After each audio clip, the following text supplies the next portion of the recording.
Hey guys, this is KD here and you are watching KD Study Point। साथियों, उत्तराखंड शिक्षा विभाग के अंतर्गत जो ग्रुप डी की वैकेंसीज निकली हैं, आज उसके बारे में कुछ महत्वपूर्ण क्वेरीज जो क्वेश्चंस आपके मन में आ रहे हैं उन पर पूरा डिटेल से विश्लेषण करेंगे। आपके जो मेन क्वेरीज रहती हैं कि सर सिलेक्शन कैसे होगा, अप्लाई कैसे करना है। सबसे मेन बात है कि सिलेक्शन कैसे होगा, क्या आप 5वीं पास से कम है तो अप्लाई कर सकते हैं, या 12वीं पास या ग्रेजुएशन कर रखा है तो अप्लाई कर सकते हैं, अन्य जनपदों में अप्लाई कर सकते हैं, ब्लॉक वगैरह में। तो डिटेल से एक एक पॉइंट पर जानेंगे। आउटसोर्स क्या होता है, कुल मिलाकर के इसमें चयन कैसे होगा, इस पर डिटेल से बात करेंगे। आप ये पोर्टल आप देख रहे हैं जहां पर हमने प्रयाग रोजगार प्रयाग 2.0 उत्तराखंड का जो ऑफिशियल पोर्टल है, हमारा वेबसाइट है, उसको ओपन कर रखा है। देखिए, भर्ती के बारे में कंप्लीट डिटेल्स आपको यहीं पर मिलेंगी कि कितने पद हैं, कितने लोगों ने आवेदन कर रखा है, कौन सी लास्ट डेट है, कितनी है, कौन सा पद, ये सारी चीज़ें। ठीक, सिलेक्शन कैसे होगा उस पर आते हैं। उससे पहले मैं थोड़ा सा एक बार आपको इसको दिखा देता हूँ कि कैसे आपको चेक करना है।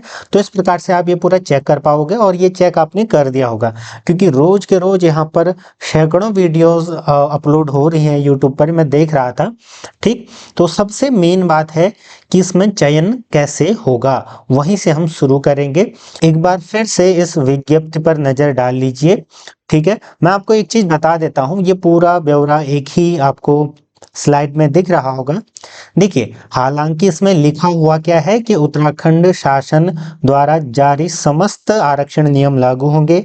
आवेदन से पूर्व पोर्टल पर उपलब्ध सारी दिशा निर्देशों को ध्यानपूर्वक पढ़ें। चयन प्रक्रिया संबंधित विभाग नियोजकों के नियम शर्तों के अधीन होगी।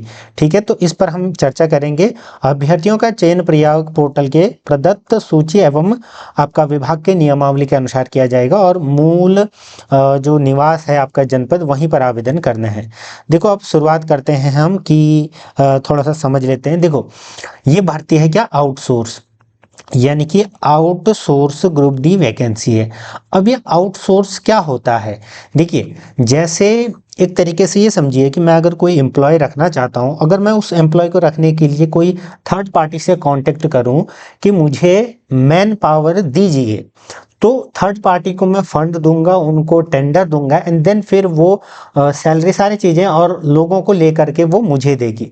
तो मैंने टेंडर उसको दिया थर्ड पार्टी को, और थर्ड पार्टी देख रही है सारे रूल्स और रेगुलेशंस। ठीक, तो सरकार भी यही करती है कि हम इसमें इन्वॉल्व ना हो, तो इसके लिए एक आउटसोर्स कंपनी को टेंडर दे देती है। कुछ सालों के लिए ये आपका अलाइनमेंट होता है, तो ये आपको मैन पावर सरकार को उपलब्ध करवाती है। ठीक, तो इस टाइप से आप इसको समझिए। कुल मिलाकर के ये एक मीडिएटर है, थर्ड पार्टी है, एजेंसी है, या सर्विस प्रोवाइडर, इसको समझो। ठीक, अब ऐसी भर्तियां या कौन कौन सी ऐसी भर्तियां हैं जो इसके अंतर्गत की जाती हैं, जनरली आपका चपरासी, सफाई कर्मचारी, चौकीदार, हेल्पर, ठीक, ऐसे परिचारक, ये सब एक ही टाइप है क्योंकि काम इनका एक ही जैसा होता है। देखिए, अगर आप कहीं पर चौकीदार हैं तो आपको फाइल वगैरह वाला काम भी करना पड़ेगा, इधर उधर पहुंचाने का, क्योंकि एक लगेगा ना।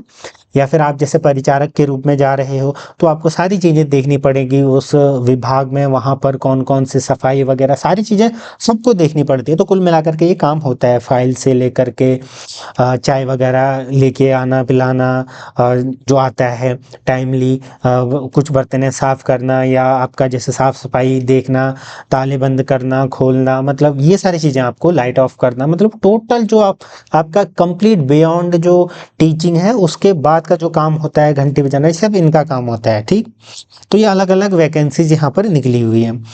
अब बात आती है कि एलिजिबिलिटी कौन अप्लाई कर सकता है। देखो, एलिजिबिलिटी कौन अप्लाई कर सकता है, यहाँ पर क्या लिखा हुआ है, बिलो एसएससी। अब बिलो एसएससी का मतलब क्या होता है, देखिए, एसएससी लेवल की जो क्वालिफिकेशन होता है उसका मतलब होता है कि 10वीं पास। ठीक, 10वीं पास। अब बिलो एसएससी का मतलब हुआ कि 10 से कम होना चाहिए। जैसे 10 से कम में आपका 8वीं पास, 5वीं पास, यानी कि कोई भी इस प्रकार के जो शैक्षिक अर्हता वाले हैं वो अप्लाई कर सकते हैं। अब बात आती है कि क्या 10वीं पास से ऊपर वाले नहीं कर सकते, करने को तो बिल्कुल कर सकते हैं। देखिए, अगर नोटिफिकेशन में लिखा हो कि ओनली बिलो एसएससी ठीक है, तब हम ये कहेंगे कि 10 या 10वीं पास से ऊपर के अप्लाई नहीं कर सकते, लेकिन ऐसा मेंशन वहां पर क्लियरली नहीं है। तो अन्य लोग भी अप्लाई कर सकते हो, जो 10वीं 12वीं या ग्रेजुएशन करे वाले भी। लेकिन एक चीज आप ध्यान में रखना, अपनी सहूलियत के लिए अप्लाई कर लो, लेकिन ये ध्यान रखना कि अगर कोई कम आपका जो एजुकेशन क्वालिफिकेशन वाला, योग्यता वाला कैंडिडेट वहां पर उपलब्ध हो गया, तो मेरिट उस आधार पर बनेगी, उसका चयन हो सकता है। आपके चांसेस क्या रहेंगे?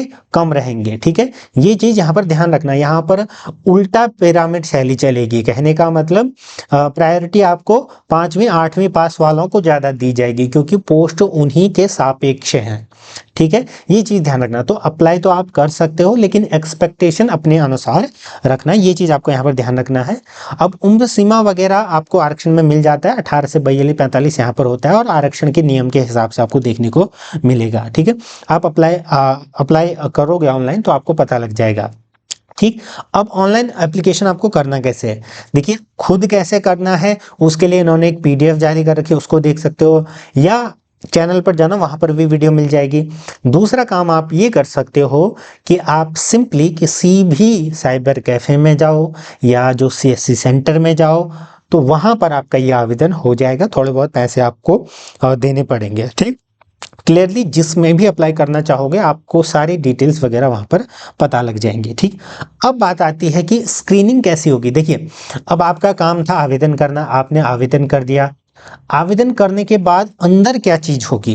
देखिए, विभाग वगैरह इन्होंने साफ साफ उसमें क्या लिखा है कि जो नियोजक हैं, जो ये भर्ती करवा रहे हैं आउटसोर्स वाले, वो जो विभाग है, संबंधित विभाग, शिक्षा विभाग में ये भर्तियां हो रही, तो वो, और साथ में जो प्रयाग पोर्टल की नियमावली है, सिलेक्शन कैसे होगा, प्रोसीजर, उन सभी को मिला करके समअप कर करके एक आपकी प्रदत्त सूची बनाई जाएगी, और उस हिसाब से आपका चयन होगा।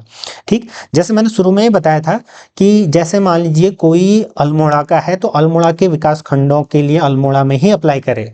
अगर वो नैनीताल का है तो वहां अप्लाई करेगा, तो उसका श्योर सिलेक्शन होने के चांसेस बहुत कम है। ये चीज आप ध्यान रखना, यानी कि जो जहां का है वहीं अप्लाई करना। ठीक, तो ये चीज आपको ध्यान में रखना है। फिर उसके बाद देखिए उसमें चीजें क्या क्या मेंशन होंगी। आपकी थोड़ा सा जो शैक्षिक अर्हता वाली, शिक्षा वाली चीजें चेक होंगी। उम्र आपकी सही है ये चेक होंगी। उत्तराखंड का निवासी है या नहीं, ठीक है, वो सारी चीजें चेक होंगी। कैटेगरी वगैरह ये सारी चीजें चेक होंगी, तो सब देखा जाएगा। अब सिलेक्शन कैसे होगा? देखो, प्रायोरिटी मेरिट बेसिस पर होगा।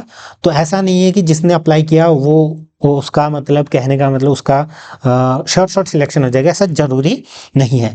प्रायोरिटी कैसी होगी? देखो, पहले तो स्थानीय चीज, सबसे पहले स्थानीय व्यक्ति ने अगर अप्लाई किया है और वो बिलो एसएससी पास है, तो उसको प्राथमिकता दी जाएगी। उसके बाद फिर कम पढ़ा लिखा हो तो उसी को दी जाएगी। कुल मिलाकर के ऐसे समझिए कि जैसे 5वीं 8वीं पास वालों को ज्यादा प्राथमिकता दी जाएगी 10वीं या ग्रेजुएट के कंपैरिजन में। फिर जैसे उसमें भी अन्य आरक्षण वालों को थोड़ा सा ज्यादा प्रायोरिटी दी जाएगी। ये सारी चीज आप ध्यान में रखिएगा। ठीक, अब देखिए, जब ये सारा चीज हो गया तो डॉक्यूमेंट वेरिफिकेशन वगैरह जब आपका होगा, तब आपको यहाँ पर बुलाया जाएगा, फिर उस हिसाब से आपको दिया जाएगा। ठीक, अब देखो फाइनल सिलेक्शन कैसे होगा। एक लिस्ट जारी होगी, मैंने आपको क्या बताया, इन चीजों को ही ध्यान में रख करके। अब आप बोलोगे कि क्या सर ये परमानेंट होती है या नहीं? तो जॉब फिलहाल क्या है, परमानेंट नहीं है फिलहाल, नो परमानेंट, यानी कि वो परमानेंट नहीं है, परमानेंट नहीं है। लेकिन जैसे कुछ कॉन्ट्रैक्ट होता है तो धीरे धीरे, अब एक बार अगर आप सिलेक्ट हो जाते हो तो ऐसा नहीं है कि आपको बाहर कर दिया जाएगा। धीरे धीरे कुछ सालों बाद आपके परमानेंट होने की संभावना है। सरकार के डिसीजन पर, कोर्ट के डिसीजन पर, इन सभी के डिसीजन पर ये संभावना पूरी पूरी रहती है। एक बार लगना आसान होता है, वहां से हटाना बहुत टफ होता है।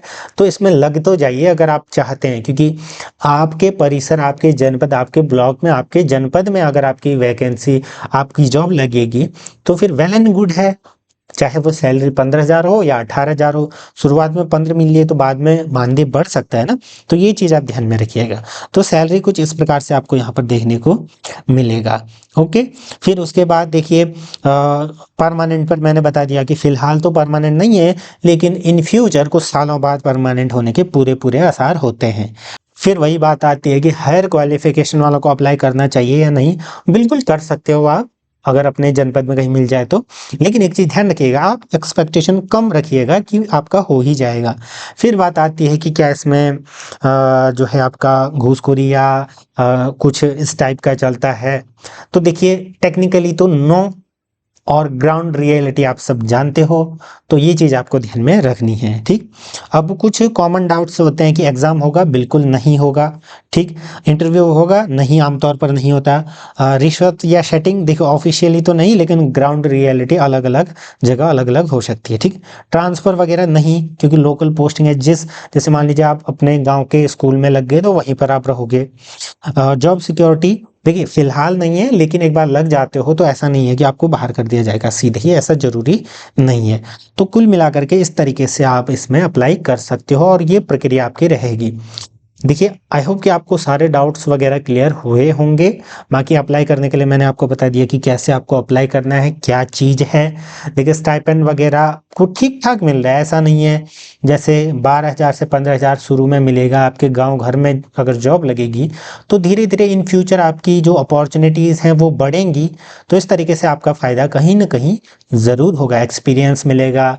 और देखिए आप अगर अपने गांव में, अपनी जगह में, अपने घर से जॉब करने जा रहे हो, कहीं मल्टीनेशनल या कहीं पर किसी कंपनी में दूरस्थ में 20-25 हज़ार की तनख्वाह लेने से अच्छा आपका घर में अगर 15,000 की जॉब, बहुत अच्छी जॉब, अच्छी का मतलब क्वालिफिकेशन के हिसाब से, सारी चीज़ों के हिसाब से, तो बहुत ही अच्छा है। बाकी आप अप्लाई कर सकते हैं। कुछ क्वेरीज वगैरह हैं तो आप कमेंट सेक्शन में बताइएगा। बाकी चैनल से जुड़िएगा, उत्तराखंड से रिलेटेड कोई भी अपडेट के लिए, किसी भी चीज़ के लिए बाकी कमेंट में आप बता सकते हैं। धन्यवाद।